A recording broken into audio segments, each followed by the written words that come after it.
In my former video, Theophilus, I explained the life of Christ in 3 minutes. Now I'm going to tell you the rest of the story. After being crucified, Jesus comes back to life and hangs out with the apostles. He tells them they will receive the Holy Spirit and be his witnesses. Jesus takes off. The disciples are gathered together on Pentecost when the Holy Spirit arrives. Tongues of fire hover over them, hence the logo.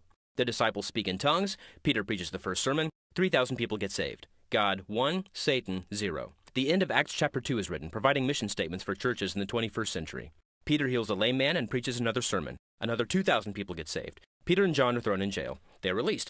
Peter and John celebrate with the other believers and pray for continued boldness. God rocks the house, literally. Ananias and Sapphira lie about their offering to the church and are struck dead. Contributions skyrocket. The apostles preach again. They are thrown in jail again. An angel releases them. They preach some more. The apostles nominate 7 deacons to look after widows and orphans, including Stephen, a man full of faith in the Holy Spirit. Stephen is stoned. Present at the stoning is a young man named Saul. We'll come back to that later. Persecution breaks out, believers scatter, things look bad for the church. Or do they? Wherever the believers go, they preach the word, thus fulfilling the Great Commission. God 2, Satan still 0. Philip meets a eunuch, the eunuch is baptized. Meanwhile, Saul is on his way to persecute believers in Damascus when Jesus appears. Saul is blinded, Saul is healed. Saul repents and begins preaching to the same people he intended to persecute. God 3, Satan, well, you get the idea. Peter has a vision of unclean animals. Peter has an encounter with unclean Gentiles. He gets it. God has extended salvation to the Gentiles. Major game changer. Herod is eaten by worms.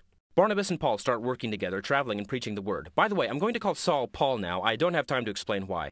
Still with me? In Lystra, crowds attempt to worship Paul and Barnabas as gods. They refuse to be worshipped and are stoned. The Lystrians are a tough crowd. Paul and Barnabas survive. Paul and Barnabas part ways. Paul and Silas team up. Timothy joins Paul and Silas. Paul circumcises Timothy.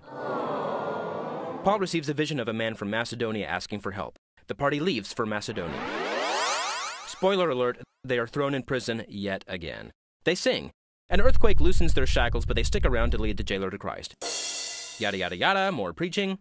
In Troas, Paul preaches for so long that a man falls asleep and plummets out a window to his death. The man is resurrected. Paul preaches some more. The man wishes he was dead.